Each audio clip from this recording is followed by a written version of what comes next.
morning class. Today we will discuss about next few question of this lesson. Our 16th question is, what is disguised unemployment? Explain with the help of an example. Disguised unemployment क्या है? एक example लेके एक उदाहरण के द्वारा हमें समझाइए, ये पूछा गया है. It is a situation in which more workers are working in an activity than required. एक ऐसी परिस्थिति जिसमें जरूरत से ज़्यादा वर्कर वर्क कर रहे हैं. The people who are actually engaged in such an activity appear to be employed. इस प्रकार जो एक्टिविटी है, जो उसमें कार्य लोग कर रहे हैं, वो क्या है, एम्प्लॉयड हैं, उसके एम्प्लॉय कार्य कर रहे हैं, but are not fully employed, परंतु सही ढंग से एम्प्लॉयड नहीं है. क्योंकि मान लो जरूरत है तो वहाँ 4 लोगों की, लेकिन काम कर रहे हैं 8 लोग, तो वो सही ढंग से उसके एम्प्लॉय नहीं है. For example, if for the cultivation of 1 hectare land 10 worker are required. यदि 1 हेक्टेयर लैंड पर 10 व्यक्तियों की जरूरत है, but instead of 10 workers 15 workers are working, लेकिन 10 वर्कर्स की जगह वहाँ 15 वर्कर काम कर रहे हैं. In this case 5 workers are disguised unemployed. इसलिए 5 वर्कर वहाँ डिस्गाइज्ड अनएम्प्लॉयड हैं. इन सच केसेस, इस प्रकार के जो केस हैं, even if the surplus workers are removed the production does not suffer. कि भाई जो 5 वर्कर है, अगर उनको वहाँ से हटा दिया जाए तो भी वो काम वहाँ अच्छे से पूरा हो जाएगा, वो काम सफ़र नहीं करेगा. What is seasonal unemployment? Seasonal unemployment क्या है? What are the factor responsible for seasonal unemployment? It is a type of unemployment in which worker is employed during some part of the year. ये एक ऐसी परिस्थिति है जिसमें worker को, मान लो काम करने वाला व्यक्ति है, उसको साल के कुछ ही महीनों में काम मिलता है. स्पेशली ड्यूरिंग हार्वेस्टिंग और द शोविंग सीजन. स्पेशली विशेषकर उसको कटाई और बुआई के समय कार्य मिलता है. And remain without work during the rest of the year. और बाकी साल बिना किसी काम के उसे गुजारना पड़ता है. Factor: lack of small scale and cottage industries. Rural area, जो पहले कुटीर उद्योग चलते थे रूरल एरियाज में, छोटे छोटे उद्योग जो चलाए जाते थे, इंडस्ट्री जो छोटी छोटी स्मॉल स्केल पर चलाई जाती थी, वो नहीं है अब. मल्टीपल क्रॉपिंग नहीं उगाई जाती, 2 ही फसलें मेन रूप से उगाई जाती है. तो मल्टीपल क्रॉपिंग में जैसे सब्जी की खेतियाँ करते थे पहले, दालों की खेतियाँ करते थे, उनमें लेबर को काम मिलता रहता था. लेकिन अब क्या है, ऐसी खेती करते हैं चावल की और गेहूं की, उनमें ज़्यादा काम नहीं होता. Lack of commercialization of agriculture. Agriculture को कमर्शियलाइजेशन नहीं किया गया, यानी कि ज़्यादातर क्या है, सेल्फ कंजप्शन के लिए ऐसी चीज़ें की जाने लगी. जो ज़्यादा खेती की जाती है तो सेल्फ कंजप्शन के लिए ही की जाती है, वरना कमर्शियल जो क्रॉपिंग है उसमें ज़्यादा काम नहीं होता है.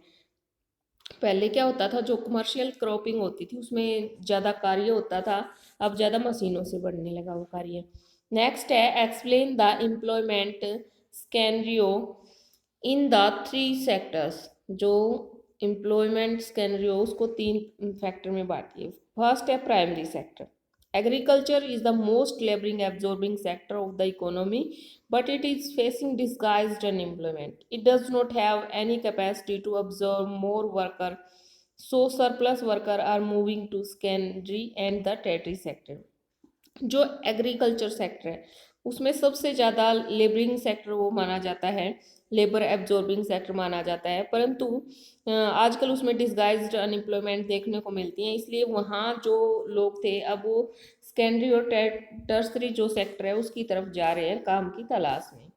नेक्स्ट है secondary sector. Small scale manufacturing is also labour absorbing industry. जो स्मॉल स्केल मैन्युफैक्चरिंग है उसमें भी लेबर की जरूरत होती थी. Cottage industry should also be set up in the rural areas. और जो कॉटेज इंडस्ट्री है वो क्या है, रूरल एरिया में ही सेटअप की जानी चाहिए. टर्सरी सेक्टर है. Tertiary sector is the most important sector which can help in removing the unemployment problem.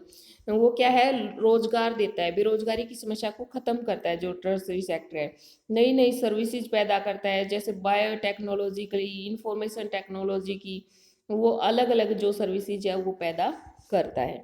Next है employment structure is characterised by the self employment in the primary sector, explain the statement. The whole family contribute in the field even though not everybody is really needed. पूरी की पूरी family खेत में काम करती है जबकि सबकी जरूरत नहीं है। So there is disguised unemployment in the agriculture sector, इसलिए डिस्गाइज्ड अनएम्प्लॉयमेंट है एग्रीकल्चर सेक्टर में।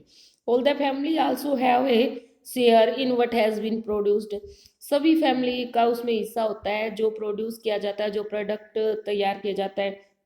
The concept of sharing of work in the field and the produce is reduce the hardship of unemployment in the rural areas, but this does not reduce the poverty of the family।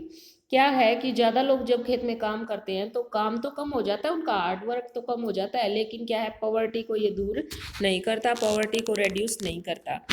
20th question है हमारा कि which is the most labour absorbing sector of the Indian economy, what trend has been recently noticed in the term of dependence of population on this sector and what is the reason for that।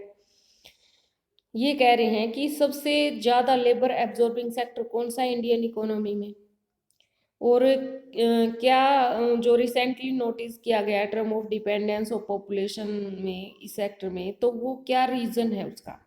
Agriculture is the most labouring absorbing sector of the Indian economy. Agriculture एक ऐसा sector है जिसमें सबसे ज़्यादा labour की आवश्यकता होती है, इंडियन इकोनॉमी ये सबसे ज़्यादा लेबर एब्जॉर्बिंग सेक्टर है।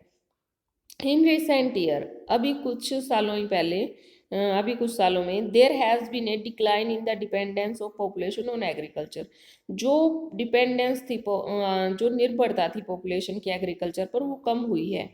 This decline is mainly due to, इसके चलते कम हुई है कि डिस्गाइज्ड अनएम्प्लॉयमेंट है, surplus labour in agriculture has moved either the secondary और टर्सरी सेक्टर के आने के कारण भी वो जो डिस्गाइज्ड अनएम्प्लॉयमेंट में रहते थे वो लोग अब वो काम की तलाश में शहरों की तरफ जाने लगे, और जो छोटी छोटी फैक्ट्रियाँ वगैरह हैं, कारखाने वगैरह, उनमें काम करने लगे टर्सरी और सेकेंडरी सेक्टर में। सो स्टूडेंट्स, आज हमने ये 16 to 20 क्वेश्चन किए हैं। आप इनको अच्छे से राइट भी करोगे और लर्न भी करोगे। Thank you, have a nice day.